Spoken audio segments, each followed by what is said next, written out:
Hi, Warriors. How's everyone doing? Mike, Bran, James, how are you? Glenn, Ingmar, Saloom, how are you? Good mooning. Hi, George. Kman and Ryan are here, the dynamic duo, and AJ, Marcus. Sun is shining.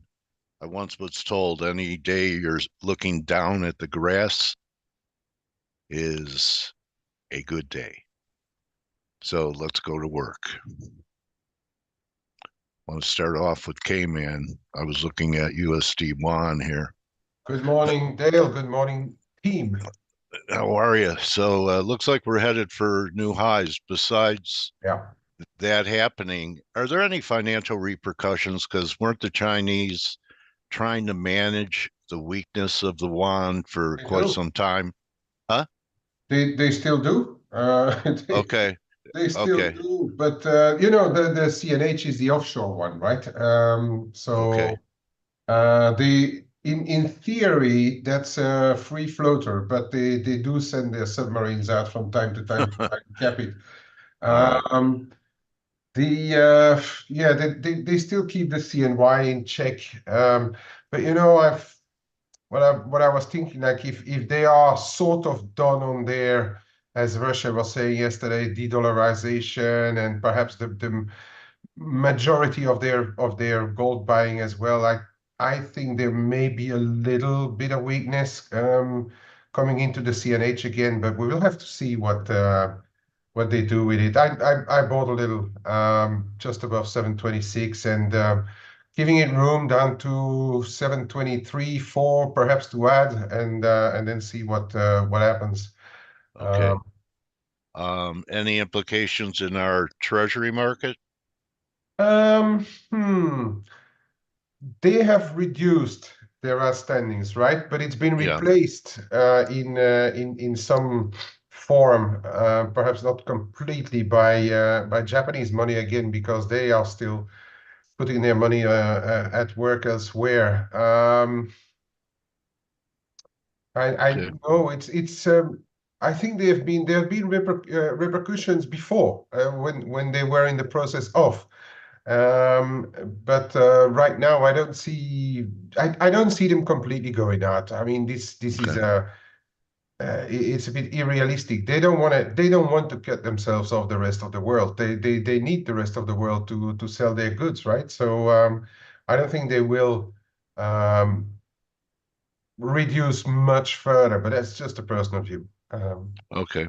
Yeah, I Yeah. was just curious if they were trying to spent a lot of reserves trying to cap or put a floor under the yuan I if it haven't seen their meant it. latest reserves, but let's not forget they have $3 trillion worth to stop Yeah. any speculation, right? So they can do it whenever they want, but they don't seem to be in the mood to slap the offshore dollar yuan the offshore dollar versus yuan lower. Otherwise, they would have already put it closer to where they fix it. They stubbornly fixed the dollar CNY in the 710 area. And we are now well above the theoretical 2% that they put above and below. They keep the CNY there, but the CNH, they seemingly let it go a little bit. Okay. Do you think I believe it was Mark Chandler who talked about it being used as a in the carry trade as a carry trade. Is this the right direction for people in those carry trades? Yeah, Oh, the Chinese interest rates are a little lower than the dollar interest rates. okay. The carry Ah, trade, but it's not as massive. It's like we're talking about 2% or so yeah. differences. Okay. Yeah, not as big as using the yen. Yen, no, Yeah. the yen is still incomparable. Okay. As you see now. Why don't I have you comment on the relative strength in Aussie today? You talked about Yeah, the Aussie last few days. There we go. I actually mm, thought when we were here that we'd get mm, one more drive to the bottom, yeah, but it's got the best. It went from having the worst looking chart to having the best rally. yeah. I think You know. compared. A bit too much hopium, and then we see commodities, even though some of them are a little off from the highs, but we see commodities holding up a little. And you know what I said yesterday? I said I had the feeling it wouldn't take much in the CPI to beat expectations to put the Aussie higher, because also I think a bit about positioning, but we did cap the famous 65, 25, 45 zone right now. So that Yeah. is interesting enough as well, in my opinion. So that is a zone that we watch, and we've been to the bottom end. We tried to break down on the Middle East shenanigans, but 64, 63.90 is relatively holding, and now we are back at the let's say the top end of the recent range, and let's Yeah. see what I think. Now it's over to the US data to decide where the next move comes from. All right. Thank you very much, Kman. No Want to worries. bring good morning, Ryan. How are you? Morning, mate. How you doing? Pretty good, man. So, I was talking about Euro pound starting to look good, and then it had this explosion here. And on the 4 hour, it looks it looks bullish. But then I went just the end of the week. I kind of look at the weeklies, and maybe it was a daily, and I could make a bear case for it too.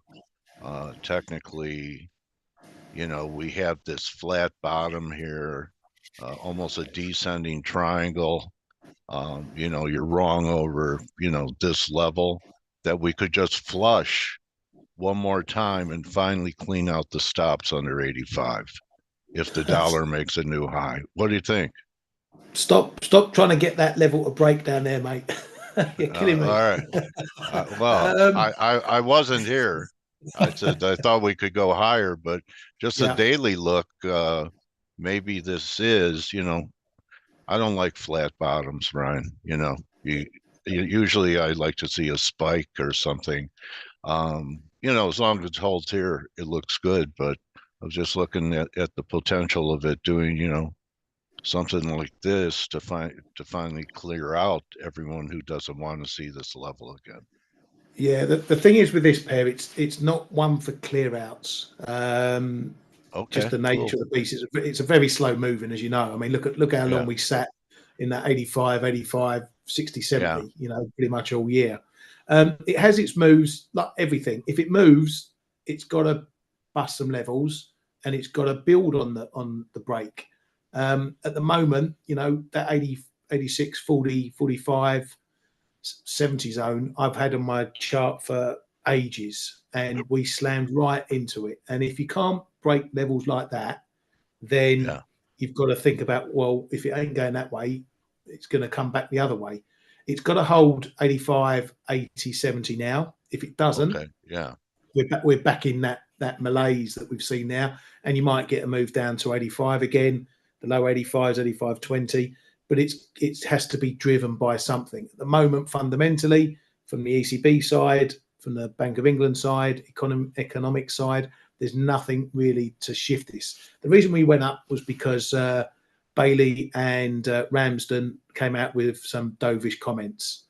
Yesterday, okay, day before, we've had Peel and Haskell coming out on the other side, more hawkish, and that's why we're seeing a reverse. So we're headline ping pong with this, and the okay, reason I like being long is that if they're both going to be cutting rates, the Bank of England's got further to cut than the ECB because the ECB is at 4%, we're at 5.25 or whatever. So the Bank of England are going to cut more, and when rates are level, if they get level, then the balance of power will swing to the bigger economy, and that's the Eurozone with 19 countries versus the UK, one country. got it. So that's why I think the long side is still the more favourable in the longer Okay, term. all right. Yesterday, dollar sold off against everything, and I I had this. I looked, during the day I'm on like 4 hour charts. I looked left, and this was a big level that we got through, and we're trying to hold it right here. But to me, it still has a look of a triangle, if we hold this 85.5, it's going to look, that's going to be the first sign that the top might be in under this, and for sure under Blake's 105 level, which was some kind of breakout. If you go, Well, that one was yours, there wasn't you it? go. There you go. 105.80. Yeah. That was your big level, wasn't it? 105.80. I remember it from many shows ago. Yeah. But look at that. Technically, perfection. Broke the level. It's holding the level. Right. You know, Yeah. what more do you want to trade it? Yeah, and so this would imply one more high if it's a 4, one more thrust up there. And you know, you look at the euro, doesn't look that great. You know, could just be a little ABC, and we puke one more time under 106.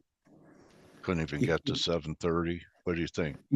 You can thank the ForexAnalytix traders in our chat room for the reason why it hasn't gone higher, because the queue to sell it above 107 was longer than an Apple phone release. Okay, yeah. So there we go. And sorry, that was funny. That was funny, Ryan. I like that. And good morning, guys. And there's a cable. I mean, it really came off that line. It was just, you know, Monday we were talking, Ryan, and I said, well, you know, just because it tags a line, you have to see a reaction off that line. And we did. We had a nice reaction off this line. What would you do with it here? If you got a level, you trade it. Exactly that. Yeah. What do you do with it here? Nothing. You know, we were looking at maybe what the range was going to be, 123, 124. We probably need to extend that 123, 125 now. Because again, this is just a traffic zone. It's just a consolidation zone around this 124.50. So you set your markers, you know, back down, maybe 124 if it holds, has another go, but otherwise 123, 125 for me. Okay, at 24 down here. You know, I'd like to see if this is, you know, classically looking good, the dollar, one more high. Then I'd wait to see where everything's at and which has the best structure, and go with that, or just short the dollar index. Why don't I bring Blake in for risk? You were looking for a rally towards 51. You talked yesterday, Blake. We're almost there.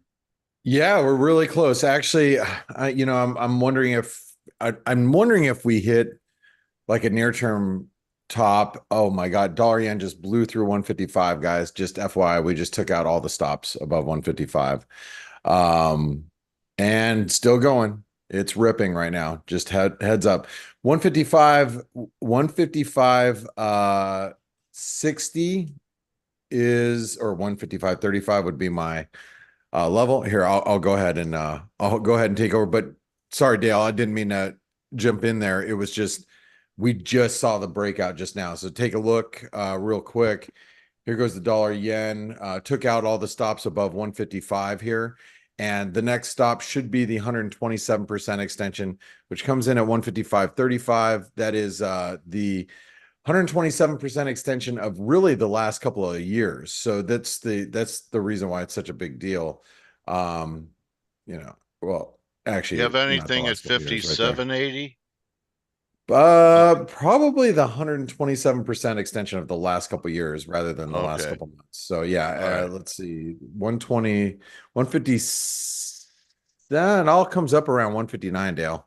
Okay, the confluence is around 159, 161% extension of this move. All right. 127% extension of this move. Anyway, I think that those stops were very vulnerable. A matter of fact, Ryan, correct me if I'm wrong. You were looking at that this morning because I saw a tweet go by that you were like, are they going to blow out 155 before the BOJ? What are your thoughts here now? I think the answer is yes. it seems vote on my own poll. Price action like that is pretty, you know, I don't want to say it's predictable, but it is. You know, when you just grind into a level and then you don't have any let up, it's like it's juicy for dealers. Like every dealer sitting out there knows exactly that, you know, about just tripping all stops above 155. You know, they're all building. You look at client. I wouldn't be surprised if someone's having a little game here, maybe try and stoke. Oh, here we go. There we go. Oh, here, just you see it flush right back down. yeah. I mean, literally, that's all. Jitters. This is these are dealers just selling the shit out of it above 155.10 and then covering it down below. I mean, sorry, I didn't mean to step on you. It's just, you know, it's fun stuff for guys that have that can control bank type of liquidity. So what do you This think is about a this, bit of a Steve? typical move that one can see when we do stops or barriers. You know, for the time being, I wouldn't look too much beyond what's happening right now. Yeah, I mean it's just If we But I get think rate checks, we should be trading around 154, 154, 30, 40 or so. yeah, yeah. When and you know the red phone may be getting picked up here soon. So watch the dollar yen. I'm sorry, Dale. I'm going to go back to the S&P. But The dollar yen it's just all right. started blowing and going just as we were talking. So let's talk about the S&P about 5100. 5100, well actually 5080 was the level I was watching yesterday, but we closed above it. So 5100 is the is 50% retracement. 618 is going to be 5150. I think this whole area is doable still. You know, we do have some big earnings, and I don't know if you guys saw Tesla. You know, a lot of bad news, horrible earnings. Stock is up. They talked a lot about future product launches, which is what you know is keeping Tesla bid this morning. But here, I'll just pull up Tesla really quick. This is one of those things I was talking to Nick from Trading Analytics about. You know, we hit the 78% retracement. We traded below channel bottom, so we are gapping higher. And pre-market we're at 160. I'm like, what I told him yesterday, and I told this to the folks, you know, in the daily roundup yesterday that are ForexAnalytix subscribers. I'm like, just let it gap higher, you know. Let it gap higher, and then once it gaps higher, they're gonna try to fill the gap this morning. Once they try to fill the gap, you know, you just take it on the long side and you play it as a what's the inverse of a throw over, Dale? Throw over. isn't a throw under or anything like that? No, it's still, you know, you could do it that way, but they're Yeah. still throwing over a line. Yeah, right. It's still like just kind of a false breakdown, if you will. Yeah. So, you know, that's something I would be paying attention to if you're playing Tesla specifically. But look at Meta. And I want to point out Meta because this is the last earnings. You guys can see last earnings. Remember, we gapped up and just took off. We haven't given out back any of that. So, you know, the next question is, is tonight going to, you know, yield us a similar type of result in the space? I don't follow Meta close enough, but what I would say is this: there's 161% extension on any gap higher. So if you gap, you know, I know it's pre-market, it's already up, and Meta's after the close.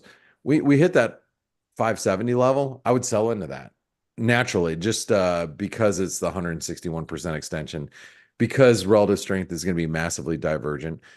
But the flip side is you could end up getting some, you know, maybe some poor earnings, and next thing you know is you're testing the breakout point here at you know sub 400. So I think that knowing where we're at, which is basically in the middle of this range here, we could be, based on price action last time, you know, the volatility is really high and options are probably playing really, really expensive right now. But I think there's a lot of potential here in Meta. So just keep that one in mind, because that one's going to hit right after the close, and it's going to be probably a pretty big one, right?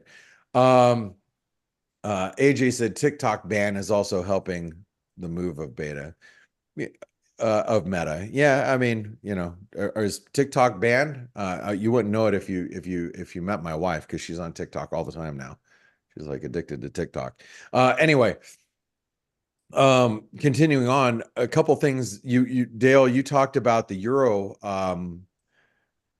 I actually sold the euro last night because we were at the 38% retracement and flag top. Now, I did take a loss in the Aussie dollar overnight because, you know, the CPI was really hot. I mean, Ryan, you saw the data. That was some, I mean, well above expectations. I know inflation's been coming down, but you can see it being pretty sticky, right? Yeah, yeah, exactly. And it wasn't, it was, yeah, the Aussie, you know, took off. And as Dale, you were pointing out, it's one of the better looking charts, you know, against the dollar at this moment. But take a look at this chart. Take a look at the Aussie Kiwi.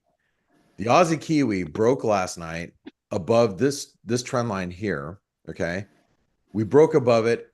And when I got up this morning, I was thinking, oh man, we're not even getting back below 109.50, because that was the level that that, you know, I had noted last night in the analysis at some Asian update, above through the 109.50 level. And being the fact that we held above that 109.50 level, you can see it right through here last night in Asia, that keeps that one pretty bid. And, you know, so with that being said, I don't want to be short Aussie dollars right now. There's so much of a cross rate effect here. And if you look at it from a like a harmonic standpoint, this Aussie Kiwi looks like, to me, we are actually going to be going to probably about the 112 level, and we're currently around 109.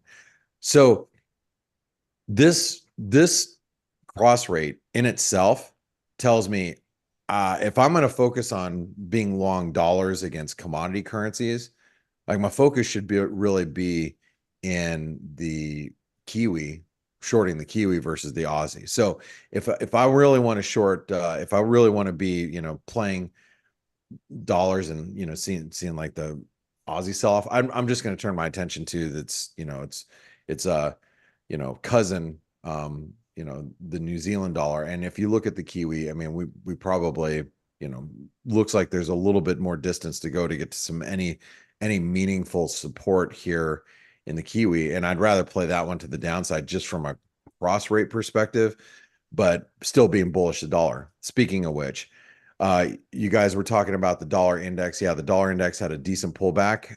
We are getting to, as I pointed out last night in the trade-off show, we're getting to levels that I'm finding very attractive for the dollar. I'm already, you know, selling some euros now.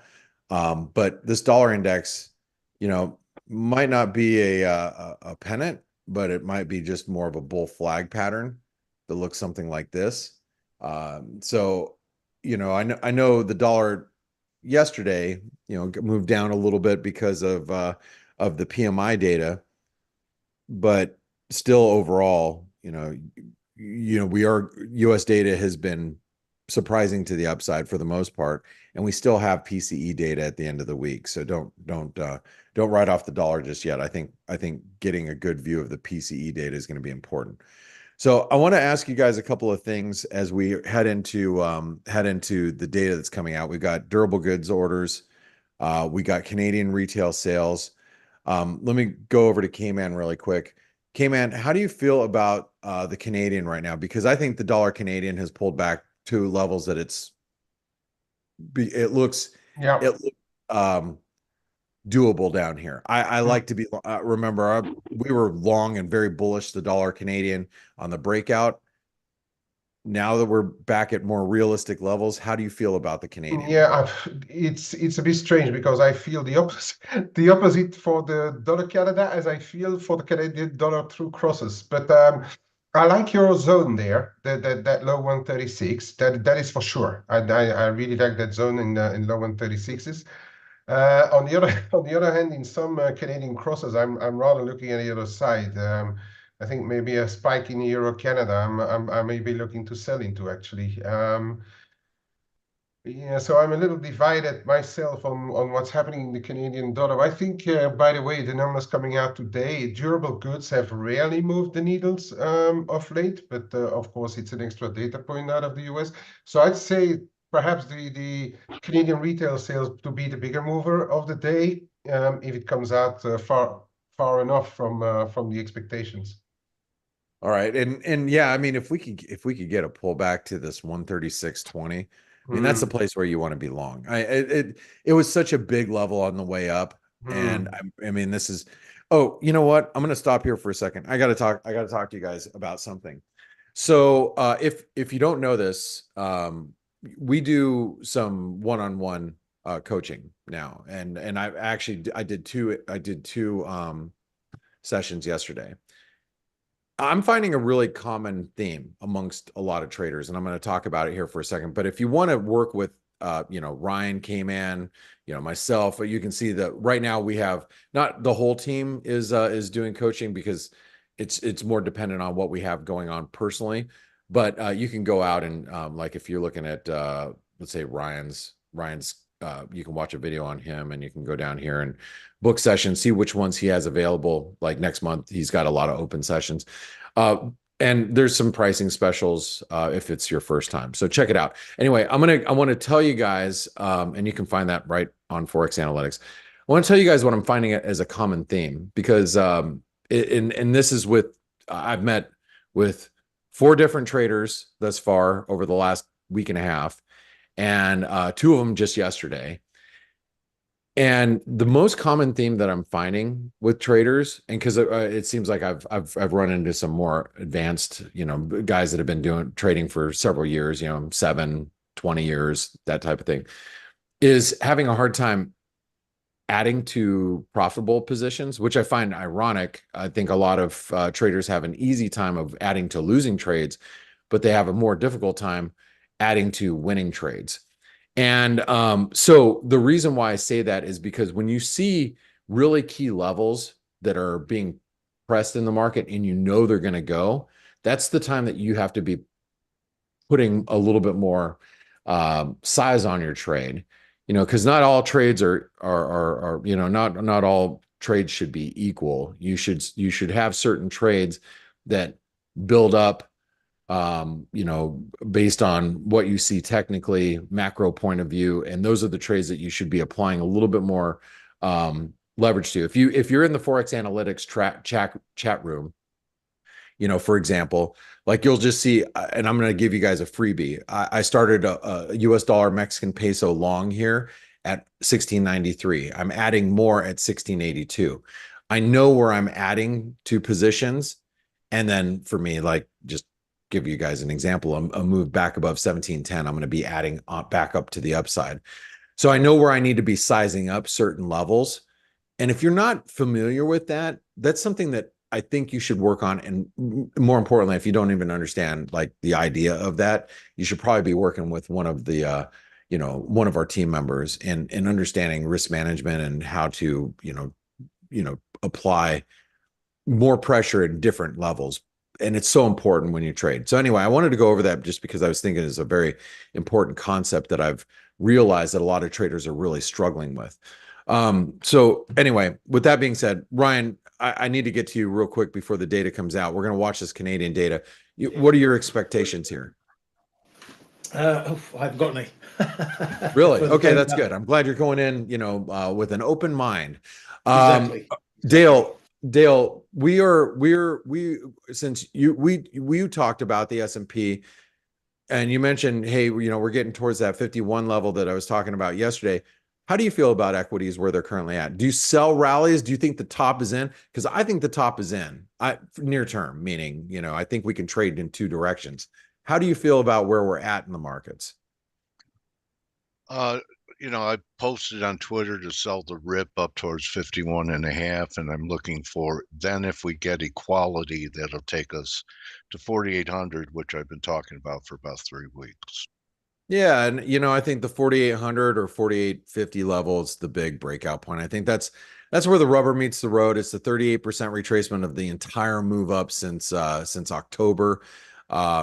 But I think this is a trader's environment, what we're seeing right now, and I think that's the most important thing that everybody should be realizing that we are in a trader's environment. So let's pull up the data flash really quick, and this way we can see the durable goods data, the retail sales data as soon as it comes out. I'm going to pull that over, put in the dollar Canadian, and just put in a 15-minute chart. I think I've got 5 seconds. Let's move that over real quick and let's see what data we get. So Weaker retail Weaker. sales. Wow. Significantly weaker on month over month. Let's see. Durable goods. Durable goods. In line. Nice.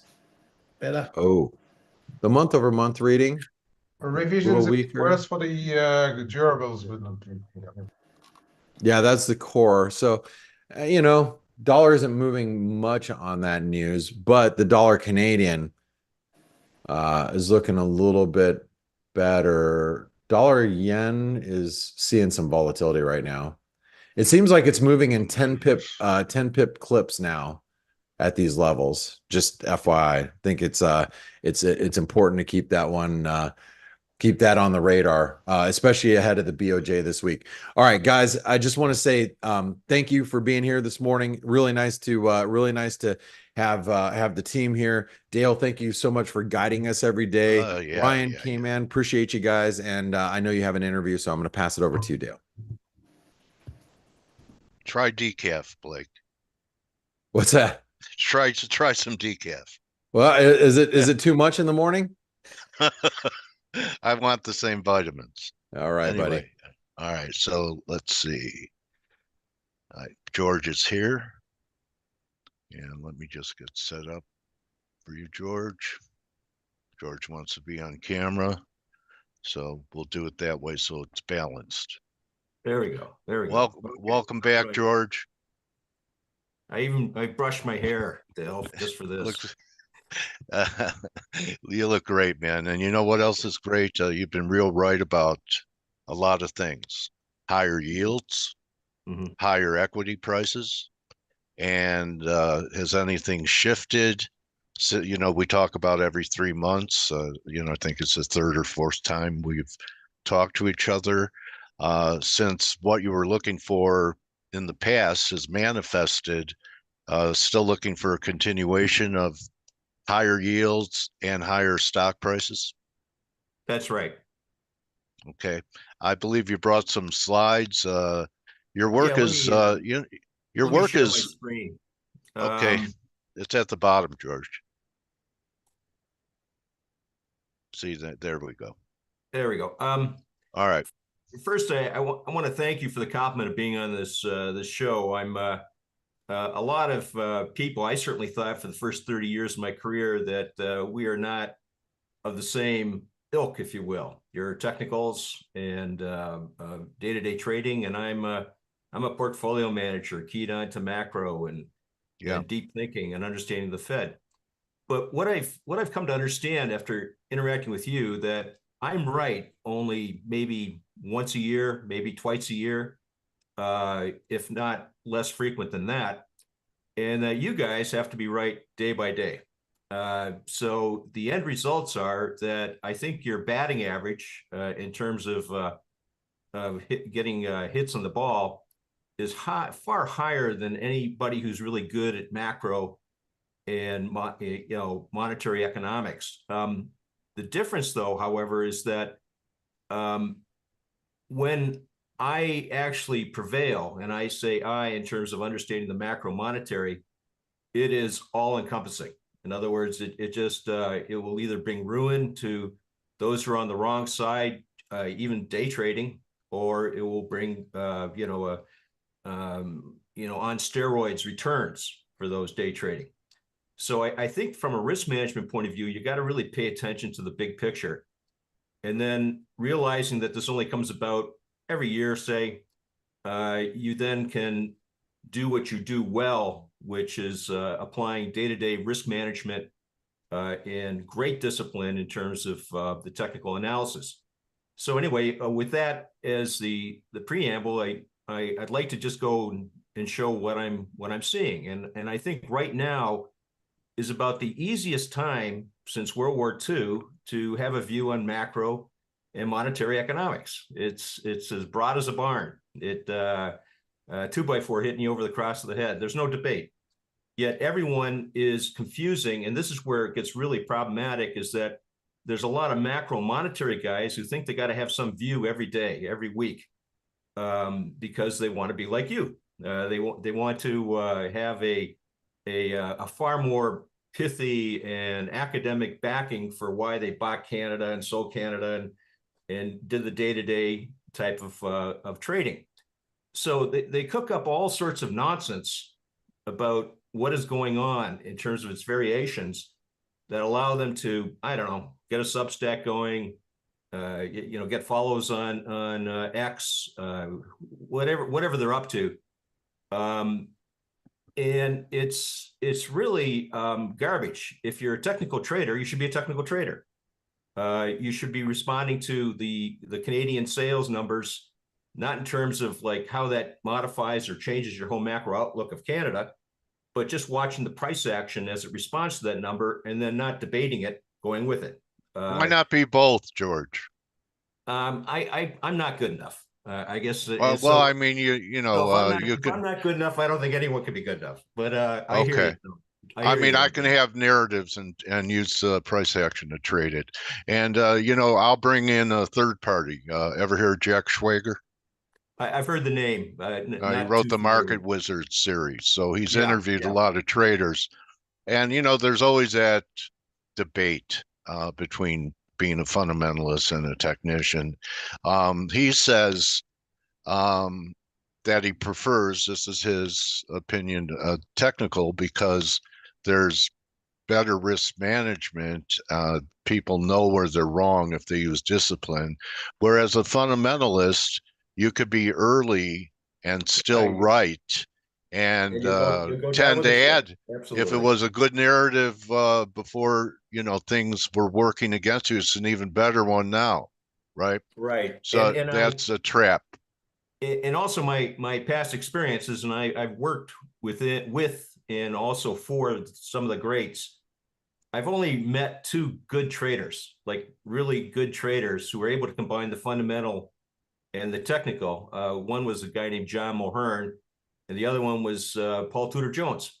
Yeah. And I'm sure there's more, but those are the only ones that I've encountered in my 30 odd years experience in the street. Okay. But I've encountered a lot of very good and successful disciplined portfolio managers, and those who are in a structure such that they can take a 3 to say 15-month view on life in terms of how they put a portfolio together. And they're for the most part, well, they are fundamentalists. Very few can combine the two, although I think what you're saying is that narrative is what I equate to sentiment. And it's very important, and there's no use to like arguing like whether Treasury General Account and RRP and all these acronyms is of any importance. They're not. But if the sentiment has like 99% of the people thinking they're very important, then they are important, and that's just the way the game is organized.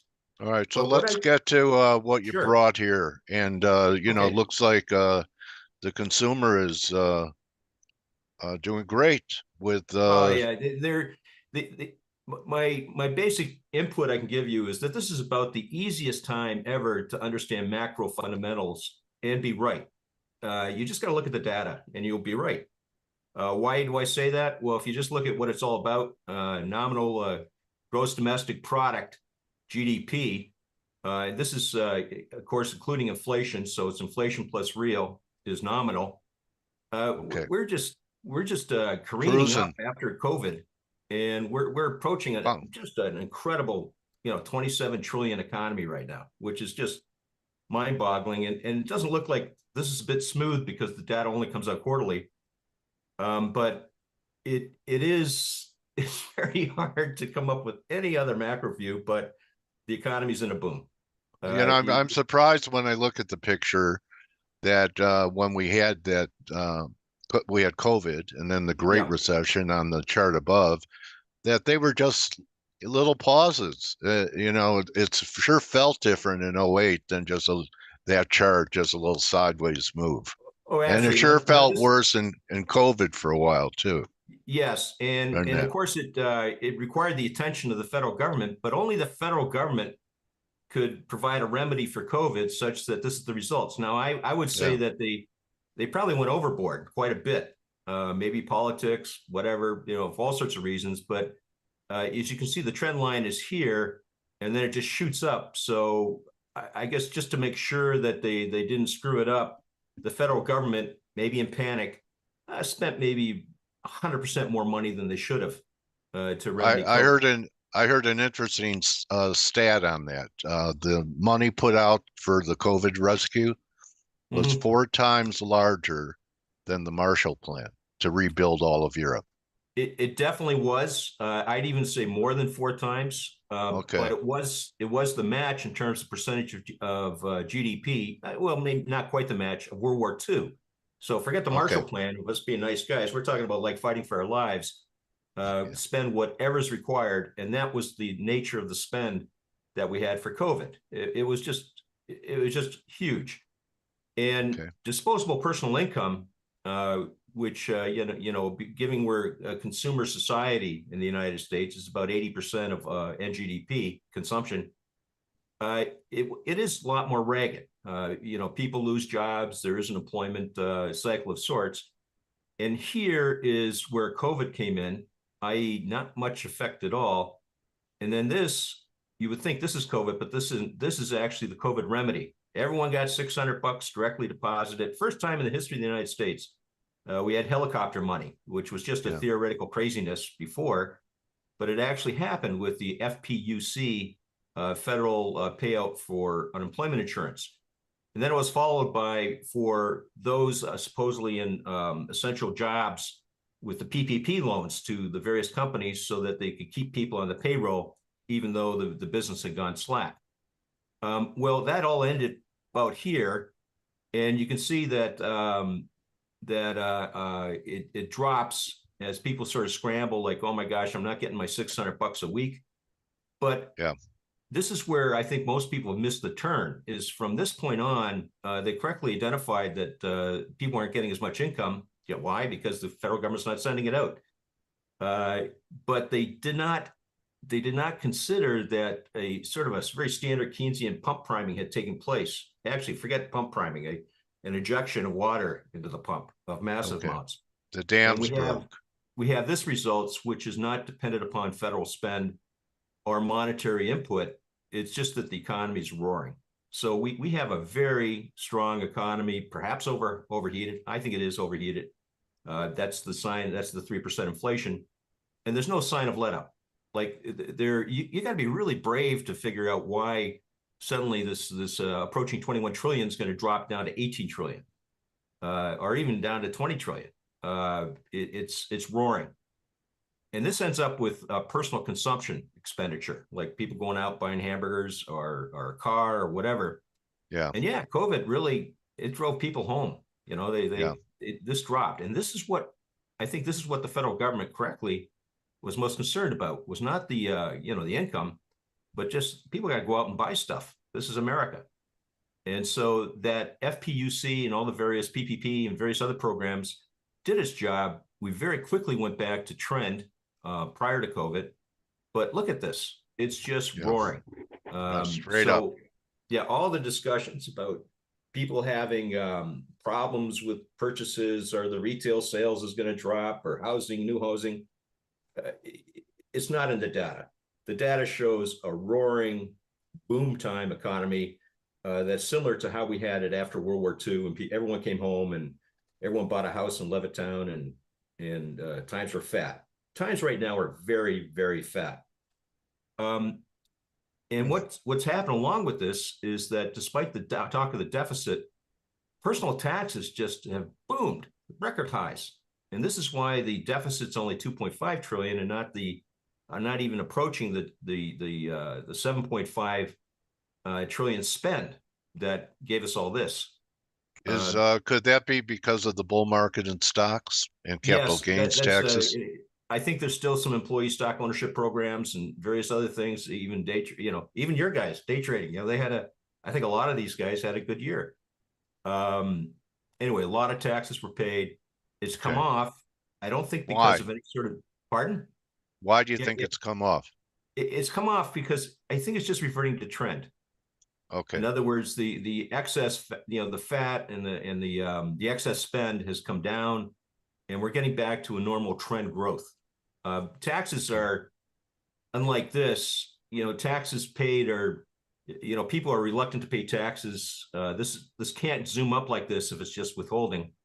So this is capital gains and other sources of income, and it's paid like, well, right now, April 15th. It's paid like, you know, at least 6 months, maybe even more later than when the income was actually earned. That's expressed up in the personal consumption. So it's come down, but this small tick upwards will be important to watch, because the taxes paid will be indicative of that. We're going back to some sort of upward trend growth. Because that wouldn't be a real good cocktail at this time for tax receipts to drop while our refunding needs are growing. Absolutely, but our refunding needs are being in context of an incredibly strong economy. Well, it's not incredible. It is what it is. But certainly an economy that we haven't had for about 70 odd years. So the last time we had this type of tax surge, by the way, was Clinton. And at that time, if you remember the early 90s, there's a lot of doom and gloom talk. There's even deficit talk. The Fed was tightening into 93, 95.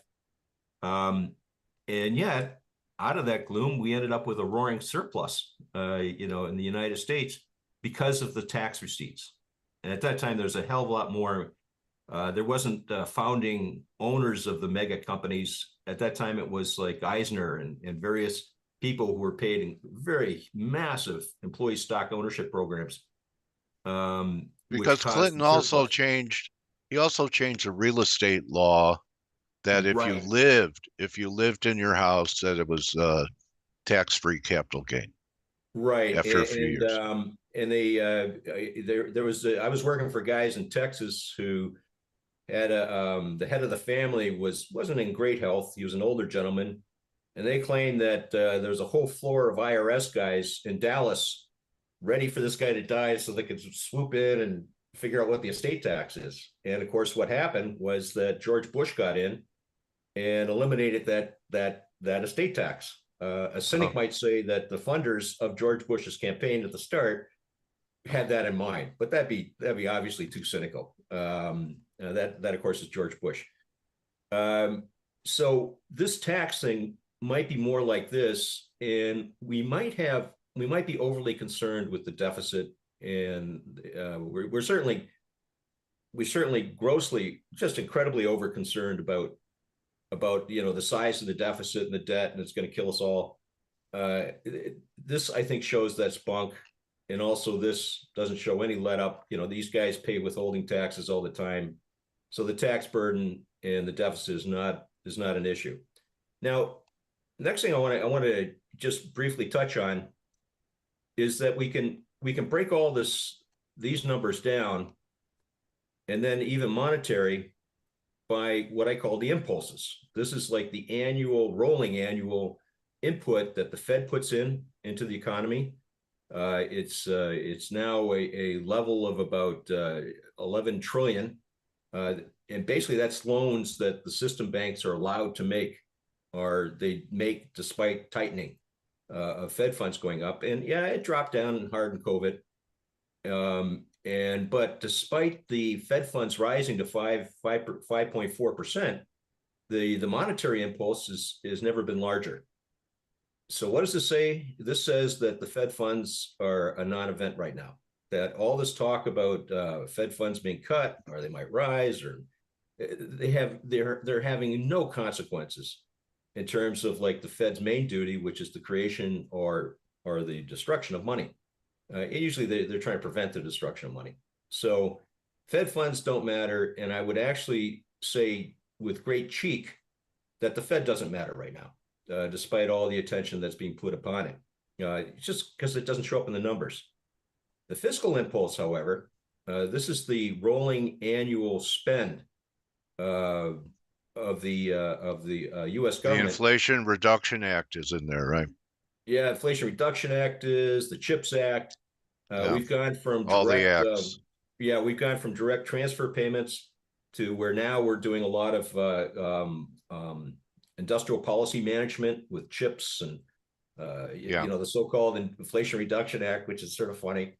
that it's Yeah. called that. That was that. I wonder if Pelosi at all, did they have a good joke over that when they named it that? But anyway, the government is still pouring money into the economy.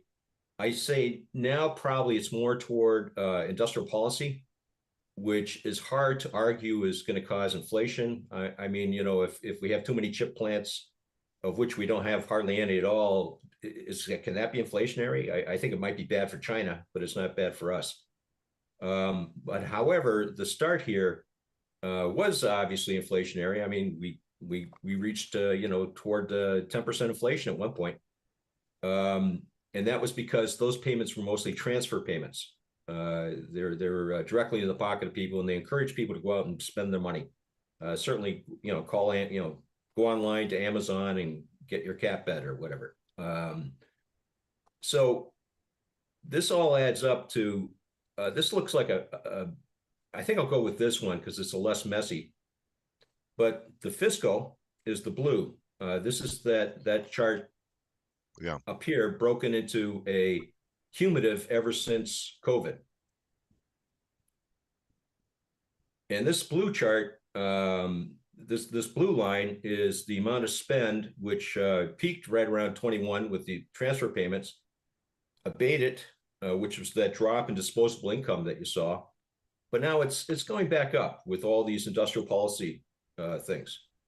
The red line is monetary, which I think does a very good proofing that it is a mistake to give all this attention to the Fed. I really don't understand. However, a trader like yourself or others would say it doesn't matter. That's the sentiment right now. That's the game. But as far as fundamentals go, the Fed really doesn't matter right now at all. That's why I say the Fed's dead. And then the NGDP annual change year over year is dipped down with COVID. It's gone up strongly with these remedies. And now it's actually cruising at a pretty nice level, 1.52 trillion a year, which is more than ample to take care of the debt. And it probably means that we're going to have a 6% NGDP for the next while, and probably an inflation of 3% for the next while, if not higher. If the spend from the government turns more back toward direct payments to people versus this industrial policy spend that they're doing right now. So what does this all mean? This is the impulse is cumulative, and this is NGDP, the growth. It's obviously on its own merits now. This is the change without any of the fiscal or monetary impulse. That's that brown line. And Keynes is being proven out here that if you throw enough money into the economy, there will be a multiplier effect, and the economy will grow. And that is exactly what's happening right now. So those are my okay. So what do? You just stay long the market, the S&P ETF?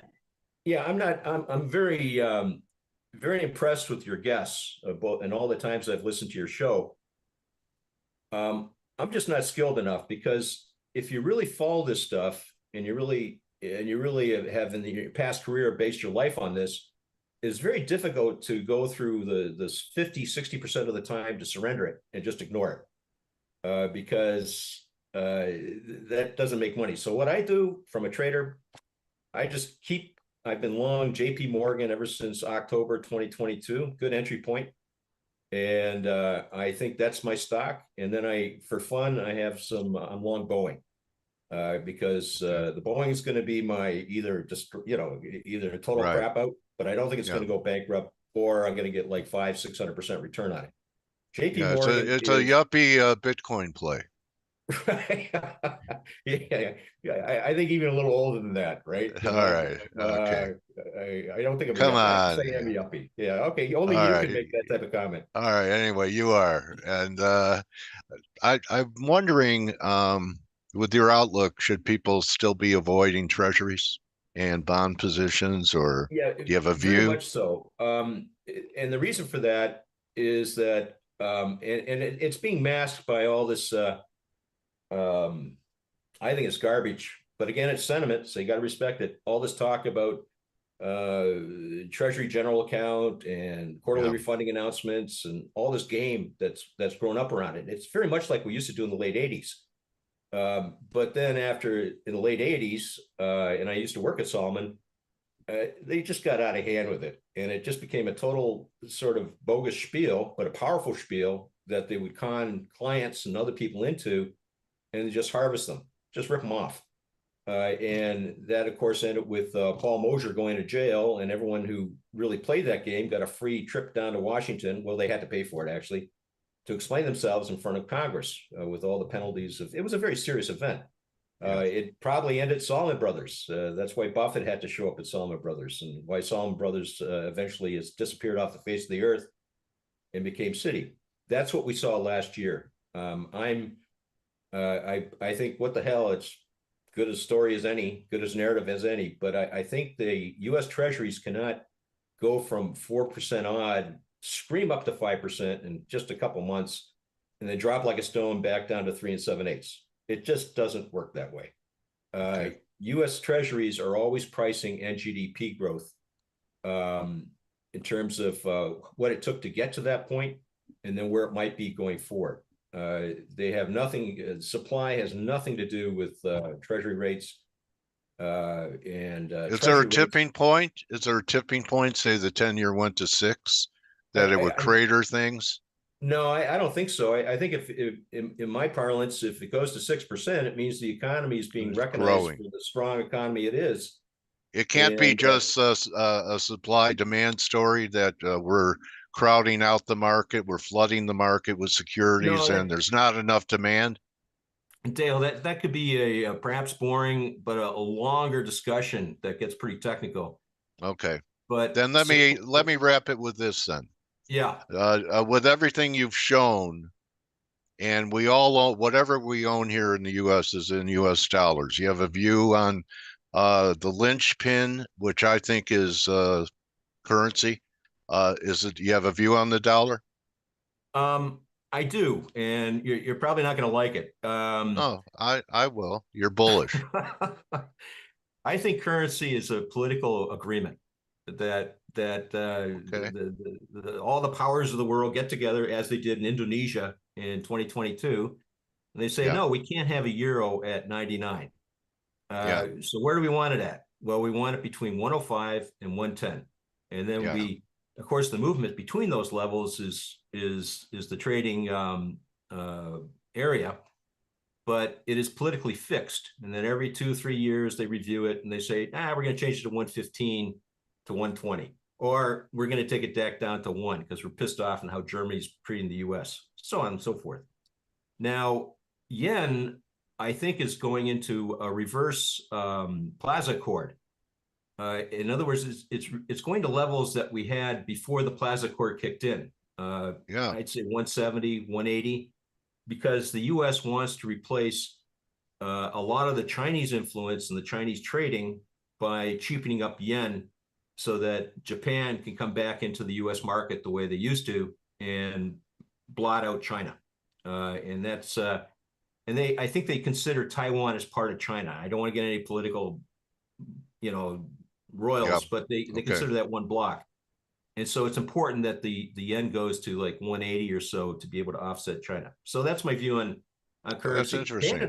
Canada though moves because Canada, they are so attached to the U.S. no matter how they try to pretend otherwise. I think they'd like to pretend that they're part of Belgium, Euro markets and stuff, but they are part of, it's upstate New York. And I know some Canadians would really get grumpy with me for saying that, but guys in like the Maritimes and guys in Alberta would agree with me. Alberta just wants to join Texas. So that currency does trade freely, and it can do anything. That can go back down to parity, or it can go up to 150. And this Trudeau makes things interesting in terms of like throwing, political wrenches into the machinery. Okay, I tell you what, George, great, your best interview yet. I appreciate it, and it takes a skilled guy to prompt me to do so. Really appreciate you coming here and sharing your hard work with us, and people that watch this recording or were here today, if they're interested, and they should be in your work, you have a Substack now. You have a letter going out, right? Yeah, let me try to grab it for you. Is this it? Oh, hold on a sec.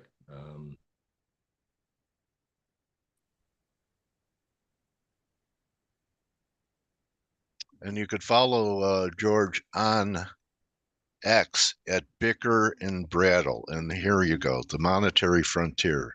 Right. So, and okay. that's I do this because my risk manager at home, my life's I know. partner, thinks Yeah. I'm a total fruitcake with how much time I spent on X and there's things Yeah. like this. Yeah. And I just from habit, I do all this junk anyway. So to cool her a bit, I got to make some money off this. So that's what this Monetary Frontier is. Okay, well, I tell you what, if I was on the frontier with a wad of cash, I sure want you in the party. Yeah, All cheap right. as shit. So, It's $5 a yes. month. Oh, So I yeah. think it's worth that at least.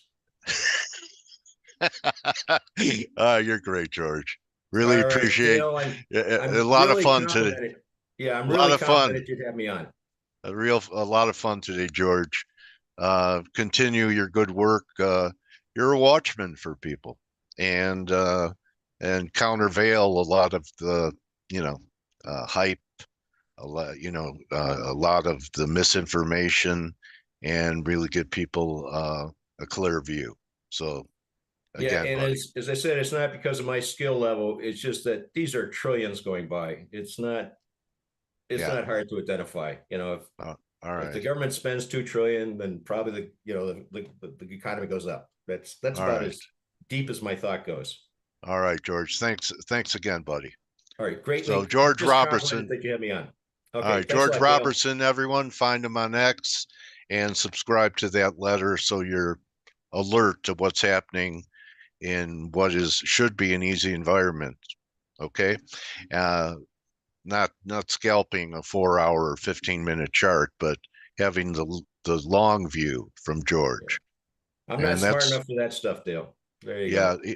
me either. Okay. 50% of the time. So have a great day, everybody. You could join the team in 14 minutes on the Morning Edge. Remember, don't just count your charts, count your blessings, and see you guys tomorrow. And George, we'll get back together this summer. All right, Okay, buddy? thanks a lot, Dale. All right, that's a wrap, everyone. Adios. See you tomorrow.